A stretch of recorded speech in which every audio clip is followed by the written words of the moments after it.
297th edition of the Illegal Motion College Football Podcast. In Nashville, Tennessee, I'm Matt Perkins. And a flash screen across the Harpeth River here in the Music City, it's our own offensive coordinator, the coach, Corey Burton. What up, Matt? We'll be doing a lot of that, hopefully, on Friday when we travel down to Tullahoma and try to ruin their homecoming.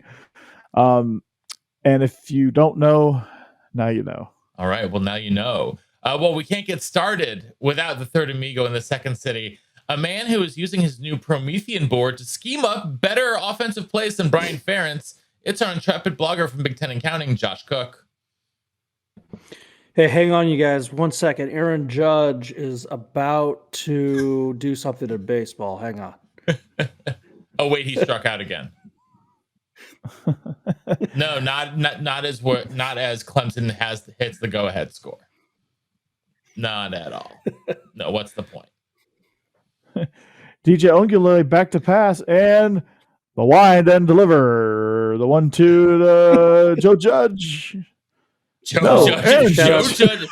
Joe Judge is batting for the Yankees, they have a serious problem. Yeah, they've gotten way down on the depth chart. And a 1-2 pitch to Aaron Judge, ball 2, and we go back to Clemson. Touchdown! Oh my God!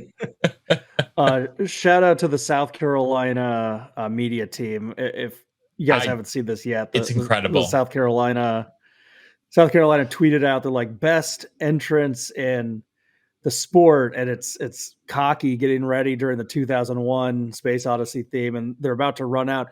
And right as the team's about to run out, they have Aaron Judge pop on the screen, and they're like, and the 2-1 pitch to Judge. Oh, Joe Judge, not Aaron Judge. No, not even. That was even a bigger error. All right. Well, if you're gambling on MLB, you guys should know that the place to do it is betonline.ag.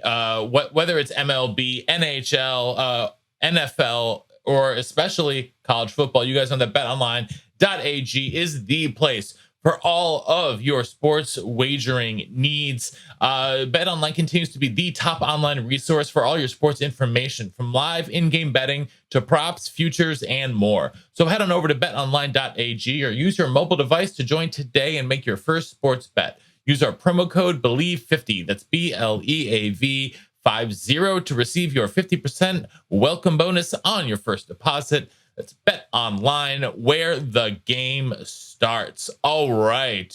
Well, guys, we will go ahead and get right into talking about week 4.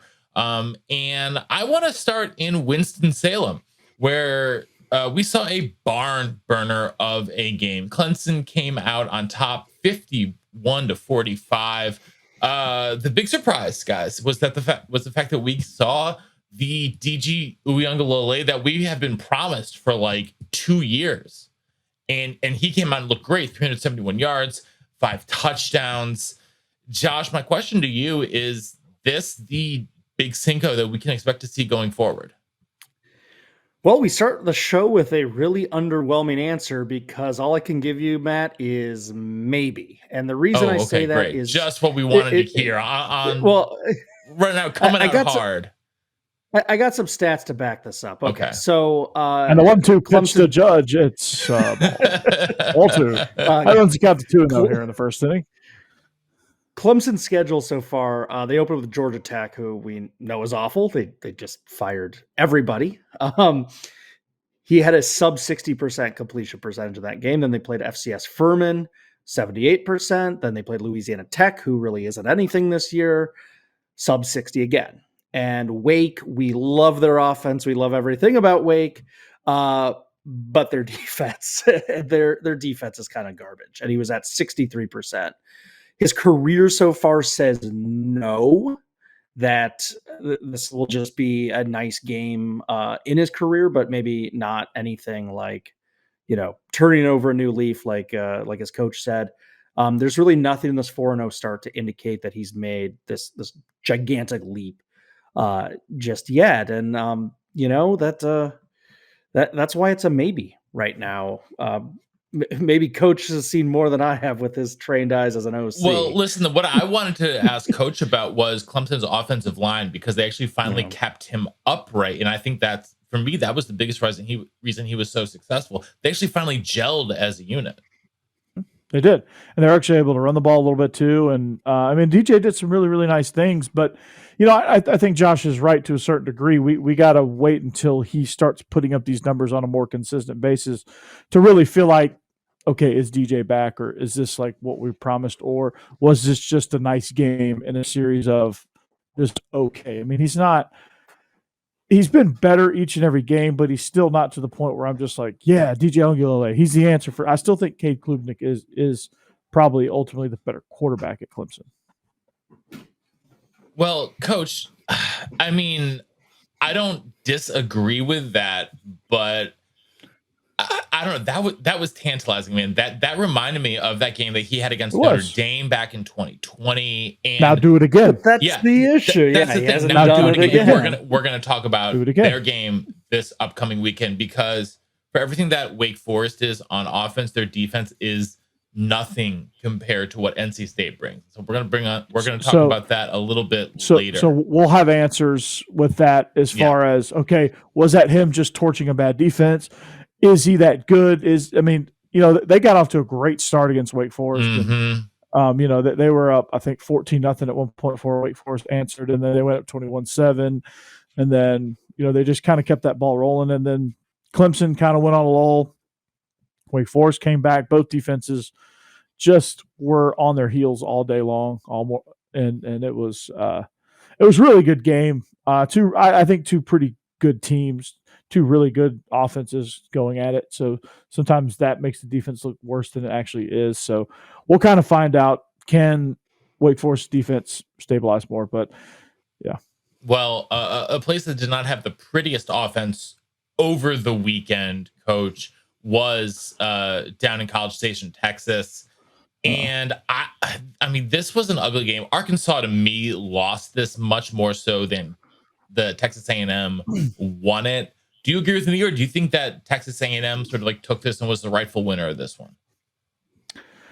I think no, but they didn't take it because there was still a last-second field goal. I mean, if they really wanted to take it, they could have had it, and they never really took it because they never really gained that control over Arkansas. But where I think Arkansas lost the key play for Arkansas losing their momentum, because they were absolutely dominating up until this point, was when KJ Jefferson decided he was going to launch from the 3-yard line and stick the ball out. Like, I don't know what that was. That from Missouri. That was hero ball, is what it was. Yeah, I don't know, like what, like he thought he had the soul of Cam Newton pass through his body and decided it was going to launch him from the 3 over the pile into the end zone. Like, I don't know what that was. So he fumbled it. They returned it for a touchdown, and then A&M got that momentum and never looked back. Arkansas could not tackle Devin Achane, but Texas A&M really didn't take it full advantage of that because they could have put a ton of points on the board, and then Arkansas did what I don't think anybody in their right mind could do. I don't even think Adam Vinatieri could do this if he tried it 100 times, but doink it off the top of the upright. Josh? I mean, the field goal was hilarious. Like, just a play that I've never seen before. I mean, it was I will say Iowa doinked a field goal, but it went in. It was a really weird doink off the side that found its way in, and then that made the Iowa Rutgers game go over. And I think that's the only time we're going to talk about the Iowa Rutgers game on the show. That is correct, because I actually we'll have to ask our sponsor if they made or lost money on the Iowa over there. Oh gosh, well, I certainly did not. But I want to move to another game in the SEC, Coach, and that's Tennessee and Florida. Tennessee, how real are they, Coach? Like, how much of a genuine threat are they to your Dogs, who we'll talk about a little bit later, had a couple strange hiccups over the weekend?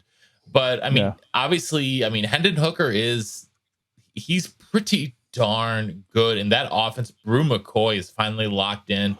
5-star talent who I think is transferred. I think this is his 7th team. No, actually, no, it's his 3rd team, but his 4th transfer somehow. So he's an interesting kid, but man, he's got all the talent in the world. That receiving core is coming together, and I think their offense is definitely for real. But what do you think? Well, I think they need to take advantage before Brew McCoy transfers again this season to App State. No, their offense is lethal, man. It's so exciting to watch. I hate saying that because of what's going on behind me here, but Hendon Hooker, man, he's legit.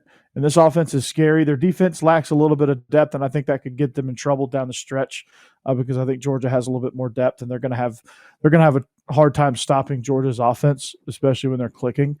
So I just think they have to hope for some turnovers and some big plays, momentum grabbing plays for Georgia if they want to beat the Dogs. But I think they're very real. I think 11-1 is in order for the Vols. Wow. that with that one loss being Georgia. So you think they'll beat Kentucky then? Is what you're saying? After watching them now, yeah, I just think they're overwhelming. Okay. I think the big difference. Oh, go ahead, Coach. Yeah, I was going to say they're overwhelming and they can score in bunches. And I mean, they did it to Kentucky last year. I mean, Kentucky had 43 minutes of time of possession and lost 42-14. I mean, that's just how quick they can score. And they're better this year than they were last year. Tennessee, that is. Yeah, I think the big difference is, you see what Heupel just does differently than Pruitt, and that is he passes out money at a Hardee's instead of a McDonald's, and it's made all the difference. Burger King. He's the king of Knoxville. See what I did there? I did. Yeah. There you go. So, yeah, I think Heupel's doing all the right things in all seriousness, he is.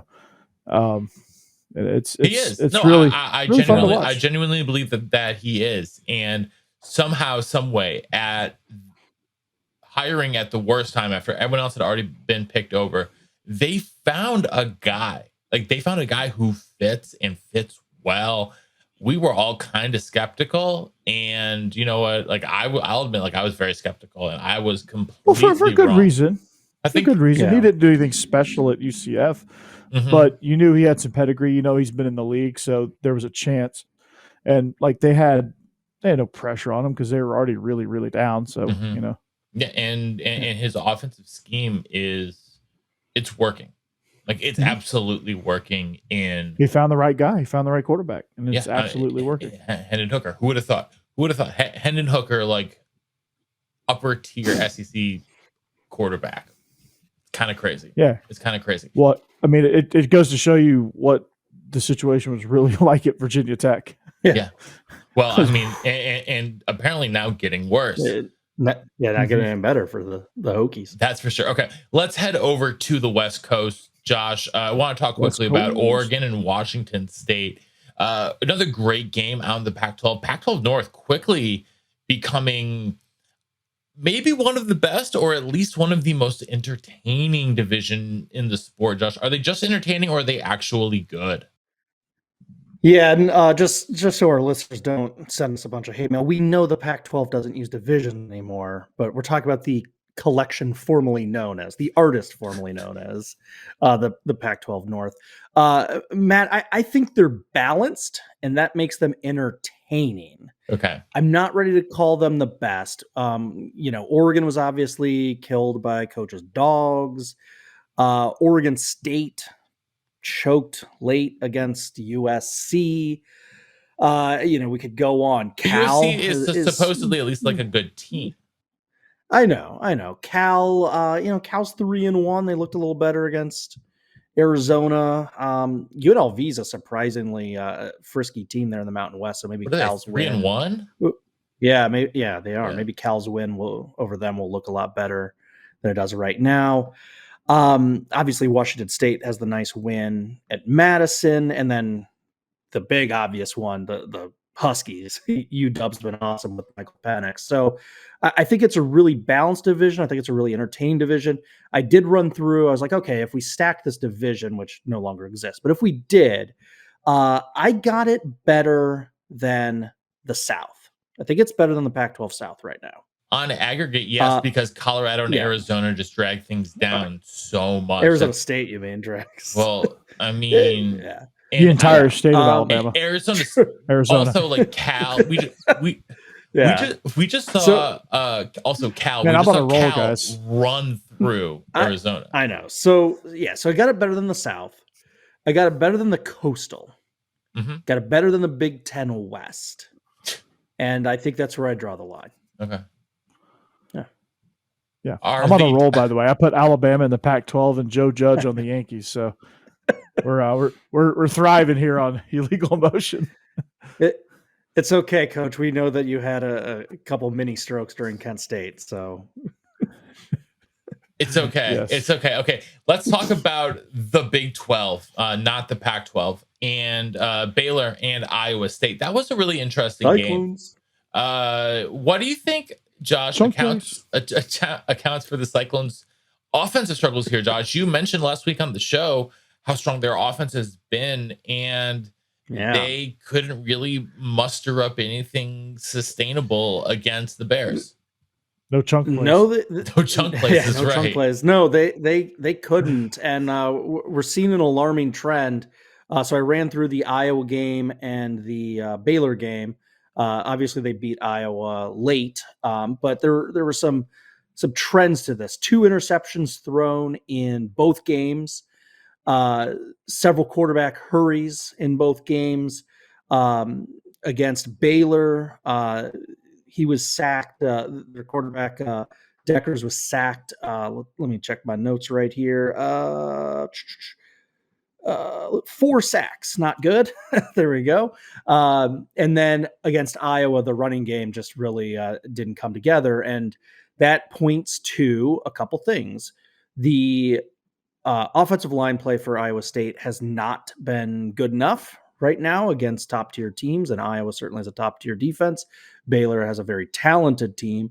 And then the quarterback play, I'm seeing a very short mental clock, which is leading to some kind of forced throws into tight windows, resulting in those 4 interceptions in those 2 games, the Iowa and the Baylor game. So I think the remedy's pretty clear. They need to have better offensive line play to match what any Cyclone fan wants to happen this year. Yeah. And sticking in the Big 12, Coach, I want to talk about Texas and Texas Tech, because this is one of the bigger upsets on the weekend. And yes, one of us picked the Red Raiders. Yes, Josh, you did. We will talk about we will talk about that a little bit later. But Coach, in the meantime, what I do want to talk about is the fact that Texas loses another game that they definitely should have won. And so on a scale of 1 to 10, like, how worried are you about sort of Sark as the steward for this program? Okay. I'm going to say 5. Here's why. Oh, because God. That's just as much as Josh saying maybe on the first question of the day. You said a 5? Really? Listen to my explanation. I'm giving it a 10, but I want to hear Coach's explanation. Okay. Because they don't have Quinn Ewers. When he's back, they're a totally different team. But their defense is extremely Charmin extra soft. So really that upgrades it to about an 8, actually, if you really want to get technical with it. So I just talked myself into an 8. Wow, Coach, that's love it. Because I'm not an extremist, but it's getting bad there, and it's getting bad there in Austin. Oh. They could use Quinn Ewers back. He's not getting fired because of that recruiting class that's coming in. No, definitely not. But here's the thing: this is a trend. It's essentially what he did at Washington. It's essentially what he did at USC before being shown the door. It's incredible recruiting classes. Not so hot on the X's and O's front. Game day preparation. He's got a large enough sample size now at Texas. He's still hovering around 500, and some people are fantastic offensive coordinators, and some people are meant to be the head coach. And And I just think Sark's track record indicates he's better as a offensive coordinator than he is at being the leader of a program. All right, And you may be right.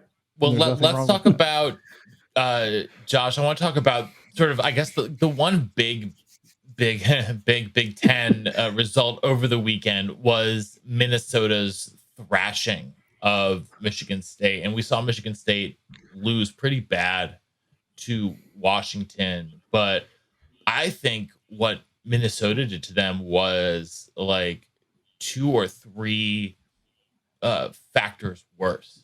Like I think Minnesota just came in there and absolutely bullied them, and that's kind of embarrassing. Like, I mean, you're the guy, Josh, that picked Minnesota coming into the year, so you can just throw shade at us at this point. Like, do whatever you want to do about Minnesota, because that team is good. That is an excellent football team. Like, from top to bottom, that is an excellent football team. I think it is. I have a reason why, but I want to hear yours first. All right. Well, I feel like Tony Kornheiser on PTI. I'm putting on my reading glasses, although I wear glasses all the time, because I have quite the soliloquy here prepared. I got a bunch of notes on the Gophers, and it takes a lot for a Wisconsin alum and an Iowa native who still roots for the Hawkeyes to give this much love to the Gophers. But I just value good football and well-coached football. So I'm loving what the Gophers are doing. So let's start with their non-conference. New Mexico State, Western Illinois, Colorado. Very soft, but they demolished them. The combined score was 149-17. This is the type of stuff that you see Bama, Ohio State, Michigan, etc. These consistently good programs obliterate these teams. In the past, Minnesota would have either a really tight victory or a completely dumb loss, like last year when they lost to Bowling Green. They're not doing that this year.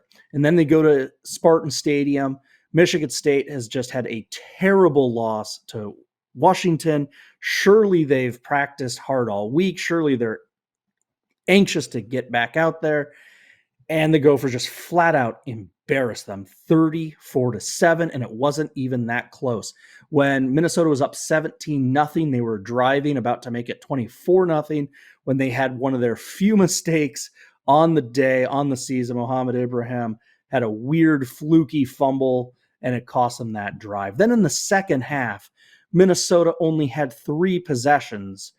And surely you're thinking, okay, did they just have what did Michigan State do? Why is Minnesota only having 3 possessions in the second half? Well, their 3 drives, coach will like these numbers: 12 plays, 90 yards, 7 minutes, touchdown. 6 plays, 28 yards, about 4 minutes, touchdown. And then to cap it off, 15 plays, 76 yards, 10 minutes and 37 seconds time of possession, ended in a touchdown. So they shortened the game a little bit there. So let's then talk about the players. The offensive line has just been incredible. We figured it would be this year. Let's talk about their skill position players. Mohamed Ibrahim at back, we know, is really good. His backup, Trey Potts, is really good. Wide receiver Michael Brown-Stevens came in as kind of the number 2, and he's been really good. And Daniel Jackson has already stepped up with Chris Ottman-Bell out for the season. Tight end Brevin Spanford is one of the league's best tight ends. Quarterback Tanner Morgan in 2019 with Kirk Sharaka as the offensive coordinator, 66%, 3,200 yards, 30 touchdowns, 7 picks. This year he is at 77%, 886 yards, 7 touchdowns, 1 pick, and this is while essentially not throwing the ball at all in any second half this season. And then finally, are you ready? Are you ready for some insane numbers? I know Coach loves these numbers. Coach, I want to give you some efficiency. Tell me if these are good. They are number 2 in points allowed per game this season, number 1 in fewest yards allowed. They are dominating time of possession.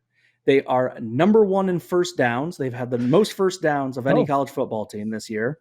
There's multiple teams that have played in one more game than that. They are number 1 in third down percentage at almost 80%. Oh my God. So finally, they are among the least penalized teams. So I mean, that's a you run recipe through- for success. They're a juggernaut. You run through the efficiency, you run through the skill position, and then the fact that they have an easier schedule than Wisconsin and Iowa. So, I think if they get by this Purdue game this week, it's going to be tough for Wisconsin or Iowa to catch them. Josh, do you know what Tanner Morgan's record as when Kirk Shiraka is his offensive coordinator is? I mean, they win 10 games back in 2019, and they're already 4-0 this year. It's got to be 15-2, 15-3. I don't know. Josh, that's pretty good. 15-2. 15-2. I mean, they have a mind meld. It works. It works. We are pretty much out of time. I wanted to talk quickly about we're out of time, Josh. So 15 seconds. I mean, it's the U. I mean, what do you expect? The complete meltdown against MTSU, who, coach, you and I live here in Middle Tennessee. This team is bad. Like this is not just this is in Appalachian State. This is a bad group of 5 teams. We were talking about putting Rick Stockstill out to the professional coaches pasture. Yeah. Woo. And they shut us up, I guess, right? They completely dominated. And it was like Miami had no shot, man. The 99-yard touchdown off the goal line dominated them in the run game. Miami couldn't do diddly poo on offense. They sucked. Absolutely sucked. Yeah. To quote Jim Moore. Yeah, I mean, the problem I have with Miami is Cristobal's making the same mistakes he did at Oregon, not really using Herbert to his full advantage. And Miami offensive coordinator Josh Gaddis, call up some Michigan fans to see what they think of him and underutilizing talent on rosters. So guess I misjudged that one. Yeah, their next 4 are North Carolina, at Tech, Duke, and at Virginia. You would say, that's a 4-0 stretch, maybe a 3-1 stretch if something goes sideways against North Carolina. The way they're playing it reeks of 2-2. Yeah, that would be rough. I don't know if 2-2. I mean, those are some pretty bad teams that they're playing. Like, I mean, Georgia Tech Virginia Tech. Oh, MTSU was a pretty bad team they played too. So, you know what? All of these are true. Any final words here before we hit into the quick slants, Josh? I spent my time up on my Minnesota soliloquy. I was excited to give all that information. All right. Well, let's then get into some quick slants. Coach, I'm going to throw it out to you here first. You got 2 minutes. What on earth happened to Georgia against Kent State? Turnovers, man. You turn it over 4 times. Simple as that. Led to points. Was a little lackadaisical, a little vanilla on defense. Stetson was off. Stetquavius was not Stetquavius. Stetquavius had the day off. But when you turn it over 4 times, you muff a punt in special teams. It's just not going to go well. Georgia still won by 3 scores. So, I mean, I guess I'll take that. So, yeah. Nothing really wrong, I don't think. It'd be a rough. It's going to be a rough week of practice for the guys. I can tell you that. Yeah, I'm glad I'm not being coached by Kirby here at home this week. That would not be good for me. True. Yeah. Any other questions? I mean, that's my rant. I mean, 4 turnovers. It was just nothing special. Also, I mean, I am impressed with Kent State. I mean, they Sean Lewis is going to be a head coach in the Power 5 somewhere. I'm really impressed with him. How would you like to see him? How would you like to see him coach the Yellow Jackets at the end of the season? You and your Dogs versus them and the Jackets. They make that rivalry more interesting. Everyone knows that Coach Prime is going to be the next coach at Georgia Tech. Nah, they're going to hire like Bill O'Brien. They're going to totally screw it up. They totally would. They totally would. Okay, Josh. They fired Todd Stansbury too. So that's good. Josh, what have you got for us? All right. Well, I got 2 things. First of all, a minor correction from last week. I ran through the winless teams, and they are so forgettable that I left off Colorado State a week ago. And what did they do to prove me wrong? Well, they lost 41-10 at home versus Sacramento State. I don't see any wins on the horizon coming up for them anytime soon. But my real quick slant is we got 3 4-0 teams, Syracuse, UCLA, and Kansas. None of them cracked the top 25. And so I wanted to try and piece together which of these 3 is real, which of these 3 is some fool's gold. I think Kansas is the real deal. Their offensive stats, their advanced stats, their metrics, you measure anything with their offense, it's looking really good. Their quarterback, Jalen Daniels, if you haven't seen him play, change that. He's just an incredibly exciting player. They already have wins over 2 Power 5 teams, West Virginia and Duke. Then they also have a win over American Athletic Conference title contender, Houston. Hanging out in the middle, I got UCLA. They have demolished 3 teams. They survived an upset bid against a South Alabama team, a club all 3 of us like. Their next few games, though, are Washington, Utah, and at Oregon. So we will learn a lot more about the Bruins very shortly. I think if they can go 1-2 with the 2 losses being pretty close, it'll show that they're overall for real. And then finally, Syracuse. Syracuse's last 2 wins against Virginia and Purdue are by a combined 5 points. There's been a little bit of ref ball in them. They've been really weird victories, to say the least. They'll get to 5-0 because they've got Wagner next. Once you're 5-0, it feels like a bowl is pretty much guaranteed. But after that Wagner game, they got NC State and Clemson. I have them losing both those games. I mean, yeah, they're definitely losing both of those games. Okay. Coach, any thoughts on any of those teams real quick? No, I'm that's it. Yeah, I'm buying Kansas as well. Jalen Daniels is incredible. Coach is just now learning that UCLA is undefeated. I know, it's blowing my mind. They played Colorado this weekend. Did you see I think there's a lot of people that don't know that they even exist because you look at their stadiums and I think a lot of people thought they lost to South Alabama. a lot of people dressed up as a bench in those games. Yeah. Must be Halloween early out there in Westwood.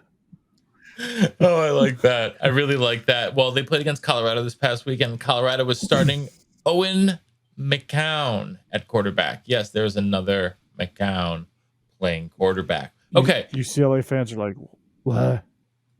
Well, no, I mean, it was Colorado playing Owen McCown. So, I mean, it's But UCLA is like, why didn't we get him? I mean, why do they want him? They got Dorian Thompson-Robinson. I know. I'm just kidding. So it's just nostalgia. Nah. Matt, no audibles. Your quick slant was supposed to be waxing poetically about the end of Paul Chryst. Yeah. Well, I mean, guys, Paul Chryst isn't going anywhere, despite what all the Wisconsin fans want. They're calling for his head. Guess what, guys? He's not going anywhere. He's won 72% of his games. They lost to Ohio State. They got the crap beat out of them. No surprise. No surprise. They're down. They're weak in the secondary, and they're missing both of their starting tackles. They're missing most of their starting offensive tackles. They're playing Logan Brown at left tackle, who has proven that he can't play at the college level. It's sad to say. It's sad to say. He was a 5-star talent coming out of high school. He cannot play at the college level. It's too bad. They had a redshirt freshman, first career start ever at right tackle. Ever. First career start ever. Like, barely even played a game. Freaking dominated playing right tackle. This dude who's now had plenty of starts, he was just trash at left tackle. So, I mean, Ohio State has so many. They didn't have Jackson Smith and Jig, but it doesn't matter. They were feeding the tight end. It's the first time I've ever seen a Jim Leonard defense be confused and like openly confused and clearly like just not knowing what to do. And it was a strange feeling watching that as someone who follows the Wisconsin program very closely. Ohio State is... Matt, I have 2 questions for you. Go for it.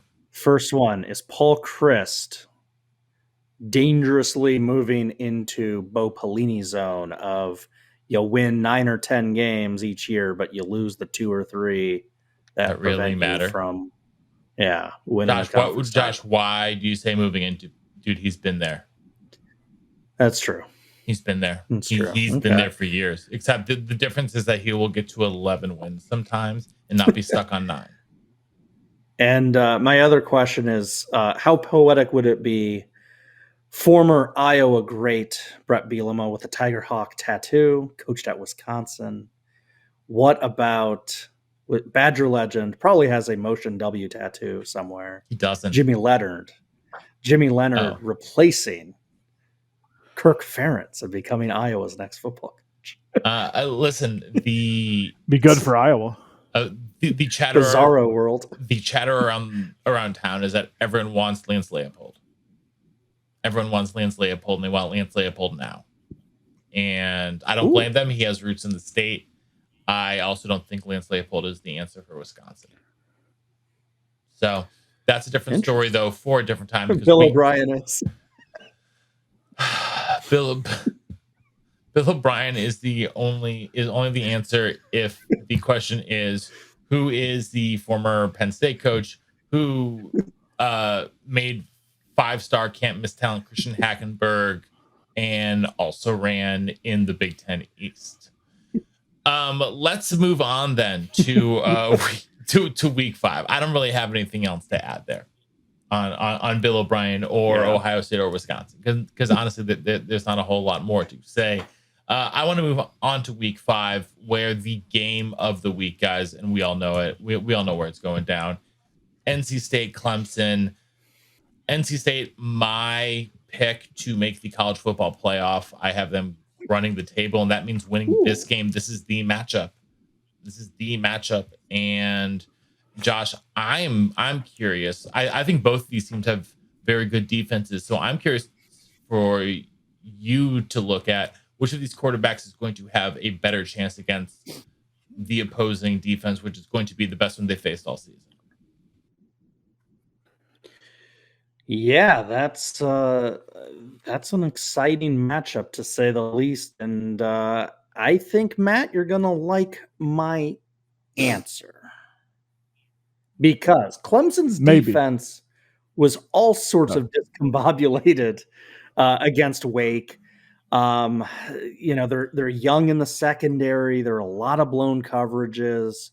Honestly, if Clausen didn't coach Skurd there towards the end of the game and in overtime, I think we'd be talking about a one-loss Clemson team. Leary with the Wolfpack, he's played really well. And the Wolfpack have had a much tougher schedule. They had to travel to East Carolina, where they get a little brother with a massive chip on their shoulder. That was ECU's Super Bowl. They wanted to win it so badly. And then the Wolfpack also beat Texas Tech, who is a really up-and-coming team, I think. Texas Tech looked really good against the Longhorns. So NC State's had the tougher go of things. They're going up against a discombobulated team, and Leary's looked really good this year. So I'm having Leary win that matchup. I think the Wolfpack have a great chance of winning. The only reason you might go against that is a pretty good reason, and that's the game's in Death Valley, and Clemson can always be a house of horrors for anybody. But I think the Pack have a phenomenal chance in this one. Yeah, I think so too. Just watching both of these teams play, I think Clemson struggles at times. They really miss Brent Venables, and DJ Ungulele is at best a 60% completion percentage passer that has a high ceiling apparently and a really low floor. So, and you don't know which one he's going to hit on any given game. So NC State can use that to their advantage. I think Leary for NC State is having a great season. I think will continue to do so. I'm kind of riding with the Wolfpack here a little bit. I think they're going to go into Death Valley and win. I think it's going to be one of those classic ACC games where they're going back and forth. But I think ultimately NC State's going to pull this one out. Yeah, I'm with you on the NC State bandwagon, but I've been there from the start. Josh, are you taking them as well? Ooh, put me on the spot. Yeah, I am. That's my job. I'm with Coach. When you look at the tail of the tape, NC State's the better team. I know Death Valley is scary to play at, but you got to go with who's been playing better, and that's NC State. Yeah, I think I'd And say now that it's all three of us, Clemson will win about 56-0. So. more than likely. Okay, let's stay within the ACC though. Another really interesting matchup. Wake Forest, fresh off that game against Clemson, is taking on a 4-0 Florida State team who, I mean, they beat the crap out of Boston College last week. Like they took the opening kickoff to the house and did not turn back. Like it was embarrassing for Boston College, quite frankly. And I don't know. BC surprisingly bad. They are very, very bad. Part of that is injuries on the offensive line, I think. But even then, their skill positions in Dracovic have not lived up to expectation. But Coach, what I wanted to ask you here about in terms of especially Florida State is this is the best start they've been off to in a while, but they have yet to face an offense nearly the caliber of Wake Forest with Sam Hartman. I mean, do you think that they'll be able to stop that passing attack? No, but I think the best thing they can do is hope that a few drives stall because they'll be so good against the run because Wake Forest, I don't think has a great rushing attack. Sam Hartman is elite through the air. I just think that Florida State has proven that with Jordan Travis and Trey Benson that they can score with anybody. I mean, both these teams are upwards of 40 points per game on average. I think Florida State has the upper hand in the return game, which plays in their favor. And I think this is going to be another classic ACC shootout. And this one probably more so than the Clemson NC State game. This one is going to be touchdown, touchdown, touchdown, touchdown, touchdown, touchdown. I mean, Sam Hartman has proven that he comes in and he just leads right down the field and can score on command. And I think Florida State has proven that a little bit too. And it's going to be whichever team wins the turnover battle. I think is going to be the separator in this game because that's what it's going to take. It's going to take a mistake by Sam Hartman or a mistake by Jordan Travis in the passing game. Let's say if Jordan Travis throws 2 interceptions, I think Wake Forest will win by a couple touchdowns. If Sam Hartman throws an interception or 2, Florida State will win by a couple touchdowns. I think that's going to be just kind of the overall separator. Coach, I was curious though. So Wake runs a really interesting mesh running scheme where they basically hold the ball to the very last second, and then it's a slow mesh run scheme. I was just wondering what's the reason for that, especially for Wake Forest might not have the full of NFL talent running NFL talent offensive linemen going through there.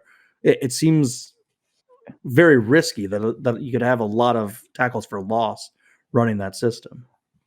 Well, that's probably why they don't run all that well, but I think the slow mesh running scheme is, if you have a team that's really good at running zone read option and different RPOs, it's really good at freezing the defense, which I think they're really good in the RPO game, which is why they do it. And that's where they get that's where they get a lot of their passing yards from, is in the RPO game. So it freezes linebackers, and ultimately sometimes it'll freeze safeties, and it'll open up passing lanes for the quarterback. And that's why they do it. They don't attempt to run much either. Yeah. Like they had, which is weird because again, Clemson, Christian Turner had 10 carries for 27 yards. Yeah, but all 10 of those were in the last few plays of the fourth quarter and in overtime. Yeah, it's because they probably got a lot of pull reads too on RPO, and they got down and started throwing the ball some too, probably. Yeah. But some of it was situational, some of it was by design, and what they do overall philosophy-wise. Well, Josh, I don't think Brian Ferentz knows what an RPO is, but he has to go up against Michigan, who, for all of their offensive inefficiencies. He thinks RPO is a band called RPO Speedwagon from the 80s. I had a fantasy team named RPO Speedwagon one year, so I will. I want to say that was my 2019 fantasy team name, maybe 2018. Hi, this is Coach Wardlaw, man. I'm the lead singer of RPO Speedwagon.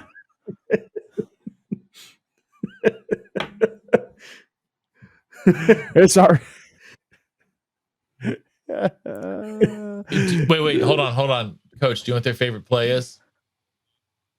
Outside zone slant. No, it's RPO speed option. Oh, yeah. There you go.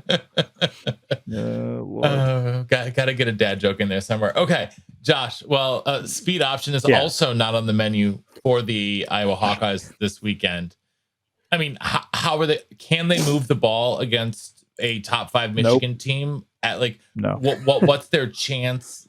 Do they have a chance? I mean, their defense. I think their defense can hold Michigan under 24 points, but I don't know if the offense can get remotely close to that. What's all this 1 in a million talk? So realistically, as an Iowa fan, what I'm expecting is a replay of the conference title game where the defense plays really well for a half and pretty well in the third quarter before fatigue just took over and the floodgates were open. So I'm expecting Michigan to roll in this game.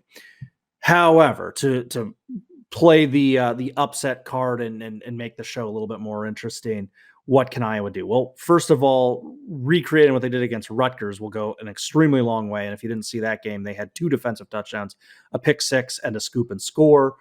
So if their defense has some turnovers forced, especially turnovers that they then take to the house, that is obviously a huge perk. In terms of offense actually moving the ball, well, they did run a little bit better against Rutgers. They rejiggered a few things on their offensive line, moved a few people to some different positions, and they did have some nice running lanes against Rutgers. So if they can run the ball a little bit better, I think that will force Michigan's linebackers to maybe pause for a second before they focus in on Sam Laporta and really shut down Iowa's passing game. The X factor in this one for those turnovers, though, is J.J. McCarthy had some really questionable ball security decisions against Maryland. If he struggles against this Iowa defense, crazier Kinnick magic has happened in October. It's a shame it's not a night game to really get some magic. But yeah, I mean, Iowa's defense is phenomenal. And, turnovers are a funky thing. We saw it with Georgia and Kent State. Crazier things have happened, but my money's on Michigan winning fairly easily. But I hope I'm wrong. RPO Speedwagon. Yeah. Hey, I got a name for you, Coach. Because you love the all-name team. Iowa's so basically no one's throwing it really to Riley Moss's side of the field because he's considered to be such a good shutdown corner, so they're going to the other side. The other side, who's covering over there? Iowa boy. Two-way player in high school, was quarterback for his team. Now he's defensive back in college. Here it is for your all-name team. He's the guy who had the pick 6, by the way, against Maryland. Cooper DeJean. How do you like that? Cooper DeJean, a little French flavor right there. Cooper. It's not Dijon? No, it's an Iowa kid. Of course it's DeJean. It's not Cooper DeJean. It's Cooper DeJean. Yeah, it's Cooper DeJean. Cooper. Yeah. That's too southern. His favorite cuisine is Italian. Iowa Italian. As we say in the Hawkeye State. Iowa Italian. I love it. Spaghetti with brisket. That is strangely tantalizing. Hey, we had some pulled pork nachos last week during the game. So, I mean, that's pretty standard fare by this point. Still delicious. Okay, I'll be right back. Wait, Coach, before you go, quick question about Kentucky Ole Miss. 2 really good offenses, 2 defenses that have a couple issues. I think Kentucky's a little bit stronger than Ole Miss is, but which defense do you think has a better chance of holding up? Kentucky, for sure. I mean, they completely dominated Florida. I mean, not that Florida's anything special, but I mean, Kentucky's defense is fast. They fly around. I just think they're better schemed. They have a better defensive mind in Mark Stoops, and they've recruited well and they've recruited well over the last few seasons to sustain losses to the NFL. That being said, I think Ole Miss's scheme, once they kind of get it fit in and get some of these new players gelling, eventually they will have a defense on par with Kentucky. But Kentucky's built their defense over years, so that's kind of the advantage that they have. Now, Jackson Dart, Zach Evans, and Ulysses Bentley, and some of the talent that they have on the offensive side of the ball, they have some firepower. So will Kentucky's defense be able to stop them? I don't know. That's a pretty explosive offense, but I think if there's a defense suited in the SEC, Kentucky is definitely one of those defenses. So this will be an interesting game, really. Ole Miss still call their defense the Land Sharks, or do they no longer do that? Yeah. Land Sharks. Yeah, it's going to be interesting for sure. All right, we're sticking in the SEC, Josh. Arkansas has the pleasure of rebounding after a tough loss, as we talked about, to Texas A&M by hosting Alabama. How are they going to bounce back? Can they bounce back? Okay, well, number one thing that Arkansas can do is get angry. And what do I mean by that? Well, sometimes when you've been a kind of a down program like Arkansas's been, and then you finally have some success, you get ranked highly, then you get into the top 10, like the Razorbacks were, sometimes you start to read your own clippings, your farts no longer smell, and you lose a little bit of that edge that you get when you're pushing the boulder up the hill. I think that happened against Texas A&M. They lost some of their edge, especially, they were about to score to go up 21-7. Then we talked about the fumble that they housed. So I think this week, getting angry, redeveloping that chip on their shoulder, realizing they haven't reached their destination. They haven't reached anything. And they get an opportunity to change the course of their season by knocking off the king of the division, Alabama. So, it's a great opportunity. They got to get angry. They got to obviously protect the ball. You cannot give a team Alabama's caliber additional possessions. One side note about this game that is kind of funny. Arkansas is doing a color game, kind of like a whiteout, or when Michigan wears all yellow, a maize out. They're choosing to do their scarlet crimson color. And if I don't know if anyone's ever gone on and looked at the color code of Alabama and Arkansas, but their two red colors are essentially the exact same. Yep. So any Alabama fan will sort of be blending in with Arkansas's home crowd in this one, which I don't know if that gives them a home field advantage or anything, but I thought that was an interesting side note. But yeah, Coach, I mean, what do you think? Just the getting angry and getting back to having that chip on your shoulder. I mean, they need it. Honestly, I mean, it's not an easy game to get it back to, but I think KJ Jefferson just needs to realize that he's not Cam Newton and can take off from the 20-yard line, try to dive across the end zone and fumble it. Alabama's not the team to do that against. They've got to figure out a way again to Dallas Turner and Will Anderson, if they can kind of control them and neutralize them as best they can and not let them make too many big plays. They have a chance because Alabama it's been a weird season for them. They should be way more elite than they are. Yeah. But because you have Bryce Young. Yeah. But I'm just not seeing it. Yeah. I think that I actually it's a weird matchup. think they're weirdly suffering from wide receiver depth, which is never an issue at Alabama, but between injuries, they transfer never portal, and they just don't have depth of guys who have also been in the program. It's all true freshmen, redshirt freshmen, and transfers. And but they haven't had a chance to develop yet. I mean, it's just they're not gelling. They don't have those guys that they sign like Jerry Jeudy. They signed him, developed him, and turned him into a NFL guy. I feel like I feel like Bryce has 1.5 receivers that he trusts. And sometimes that's a stretch. It's I consider it Burton and 0.5 for the tight end. Latu. Cameron Latu. Yeah, or Latu, yeah. Yeah. So I just and Bill O'Brien is not helping matters by stale play calling. By being Bill O'Brien. Yeah. Yeah, I mean, much. he's doing the play calling equivalent of trading DeAndre Hopkins for nothing. Well, on that note, let's head over to his. I still think Alabama's going to win, though. They're going to win. I think Arkansas. If we were betting on this game, I don't know. I think the spread's like 18.5, and I think Arkansas will cover that. But let's talk about a big game in the Big 12: Baylor and Oklahoma State in Waco. Coach, I feel like we all feel pretty good about both Oklahoma State's offense and Baylor's defense. But I'm curious, in your opinion, for the flip side, do you have more faith in Baylor's offense or Oklahoma State's defense? Ooh, it's like kind of that rock in a hard place type question here.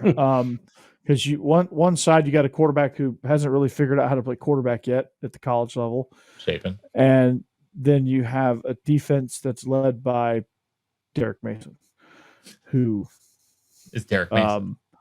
He left all of his playbooks at Stanford, I guess, apparently. So I don't know. I mean, at this point, Derek Mason's Wikipedia photo still the old one? That was incredible. Which one was Keep talking, Coach. I'm just going to look it up. Yeah, look it up and then pop back in when you see it. I guess at this point, I have more faith in Baylor's offense because any Dave Aranda coach team is going to be pretty solid, and they've been solid. They were solid last year, and there's no reason for me to believe that they won't improve and can do something.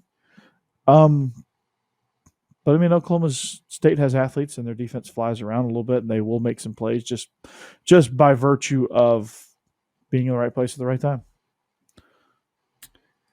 I am disappointed to report, just like Kansas's track, the old Derek Mason Wikipedia photo is no more. It was a photo of him like very confused near a Vanderbilt scoreboard where they were down like 41-10 or something.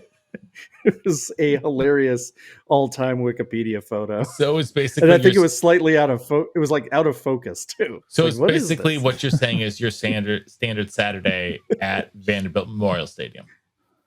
Yes. Yeah. Okay. Cool. So, hey, our timer's done. I just had two really quick group of 5 games I wanted to mention real quickly. Boise State, they host offensively challenged San Diego State. But what's interesting for Boise is one of the most efficient programs for quite a while. After the UTEP embarrassment, they fired their offensive coordinator like 24 hours after it. Not even that. Tim Plow, he's out. And then over the weekend, starting quarterback Hank Bachmeier, who has honestly been awful this season, and other than his debut game against Florida State a few years ago, has had pretty terrible numbers. He entered the transfer portal. And then the other group of 5 game that's really interesting is Tulsa is 2-2. They lost at Wyoming by just 3 points, and then they gave Ole Miss everything they could handle in that game. They host Cincinnati. Kind of an interesting American Conference game right there. Yeah, I mean, Tulsa, it's tough for Tulsa. They're a little frisky. They're a little frisky, man, but it's tough, man. Tulsa, smallest program in the FBS in terms of school size, and it's tough to build a winner there. So, kudos to them for, even for getting this far, because I don't have a ton of faith in that program. No. So, all right, well, let's then go ahead and move into our spread formations where we pick against the spread. To say, I mean, last week was our worst week of the season, but even then it wasn't terrible. Josh, you were 3-2 on the week. Coach and I are both 2-3 for the season. Not as bad as I thought. For the season, Coach, you're 15-11. Josh is 16-10, and I am 17-9. So everyone is in the black. We are going to start this week here with Illinois at Wisconsin. Wisconsin, a 7-point favorite at home, over under 42.5. Coach, you are up first this week. Who do you like? Okay, so I'm gonna take Wisconsin here. I think they can bounce back. This is going to be an interesting pick. I think they do cover the spread, and the over under. I'm going to not touch that. Well, I'm going to do the opposite as coach because the way Wisconsin looked against Ohio State and Washington State has me worried, and the way Illinois looked in some of their games has me thinking Illinois might do something really crazy, like win it outright. So I'm going to stay away from the spread, and I'm actually going to go under. I love both defenses.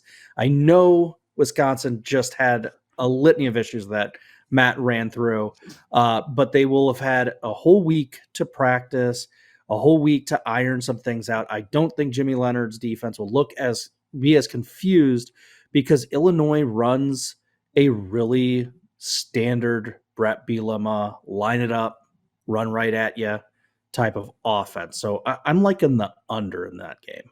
And for that exact reason is why I like Wisconsin. Wisconsin's still really good against the run. And they got picked apart by a team that has superior athletes at skill positions. Guess what Illinois does not have? Superior athletes at skill positions. Chase Brown's a great running back. I don't think that I don't think that he is going to break the century mark against Wisconsin. And Wisconsin's both of their starting tackles are back as well. Wisconsin covers in this one, and I think gets out some of the frustration that they had with the last one. Also, hello, Homer alert.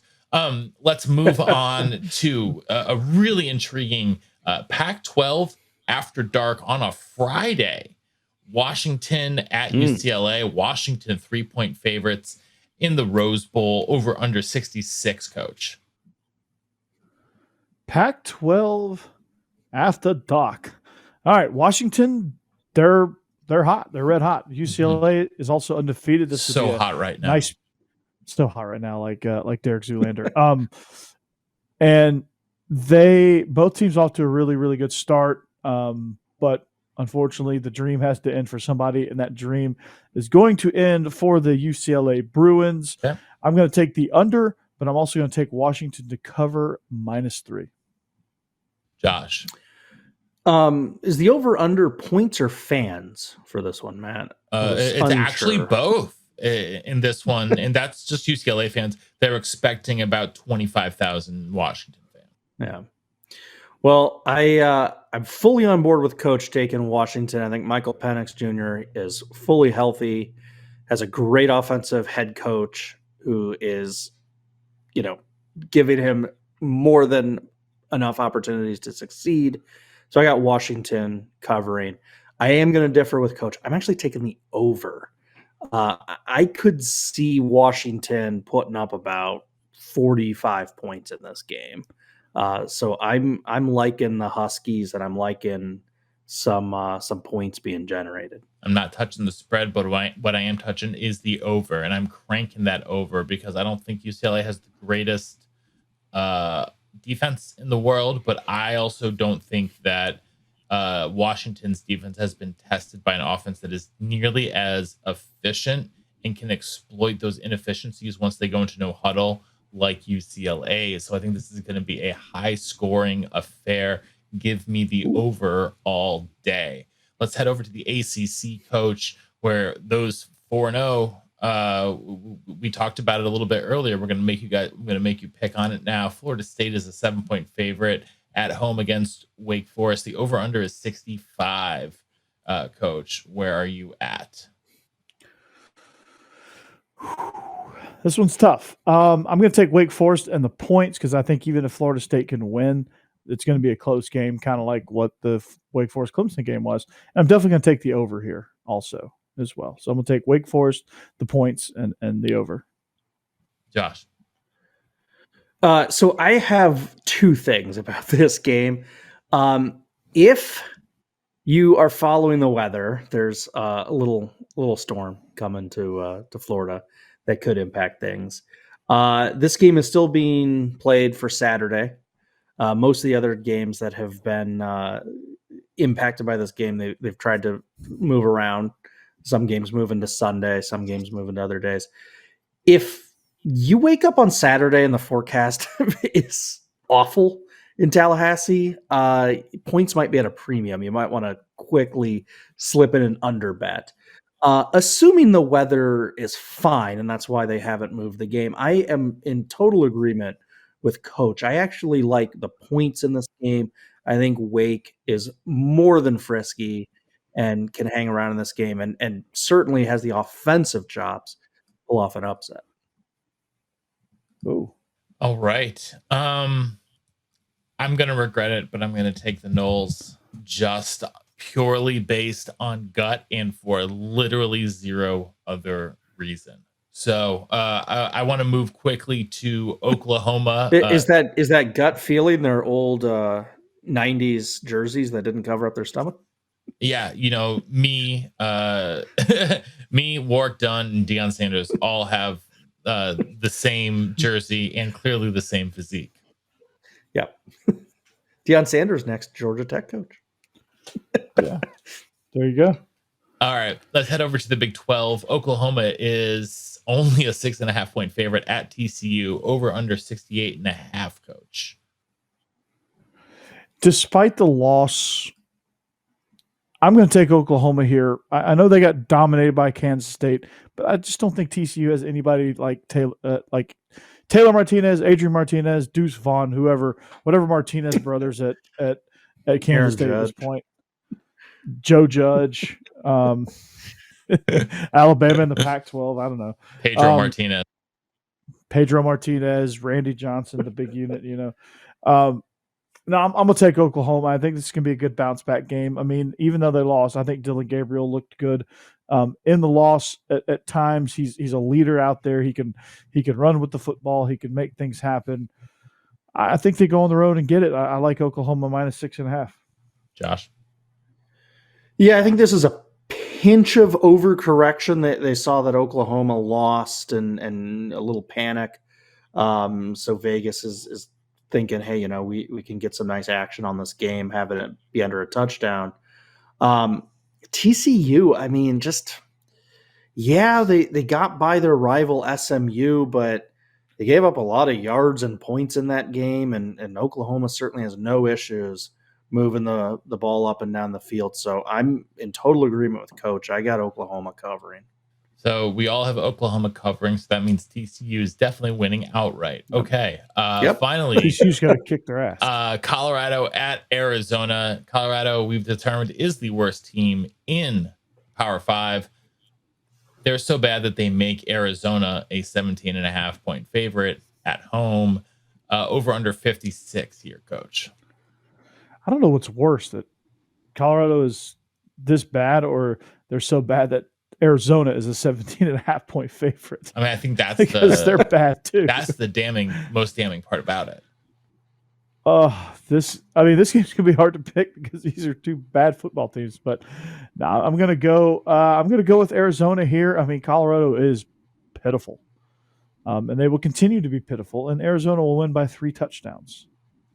Josh, I'm not sure they hit the. Arizona is an really interesting 2-2 football team. They traveled to San Diego State and dominated the Aztecs in their debut of their brand new Spankin' Stadium. No issues in that one, 38-20. Then they hosted Mississippi State, tough SEC team. That one kind of went sideways on them. Then they bounced back and beat the FCS heavyweight North Dakota State.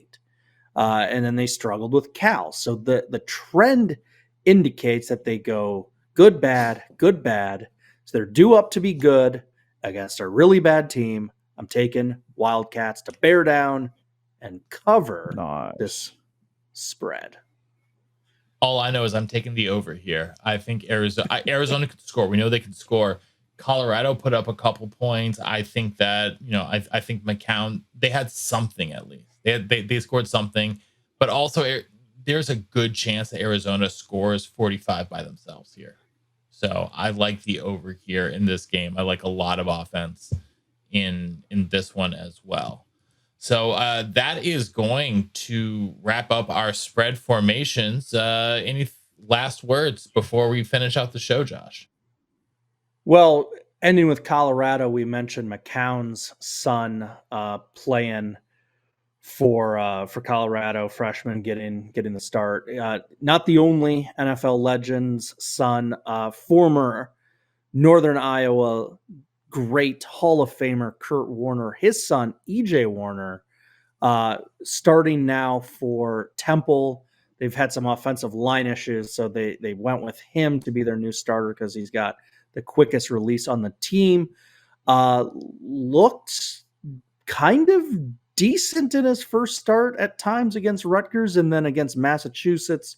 Put up some okay-ish numbers, some room to grow, but they got the win. He had his first collegiate win. He's a freshman. Temple needs a quarterback, and being an Iowa homer, I hope Kurt Warner's son is their solution. So good luck, EJ. You got Memphis this week. Come on, Owls. All right. Well, I think, Coach, anything from you?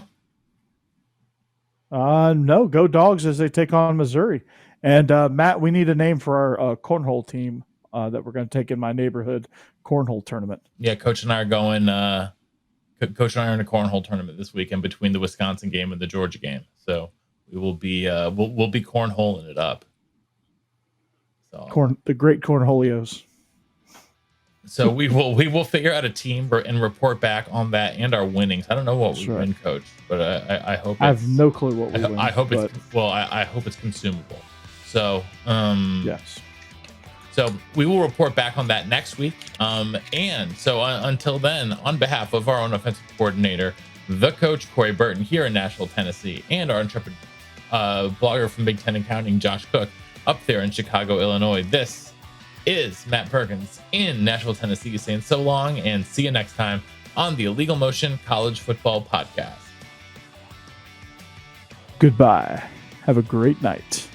Have a great weekend. Stay classy.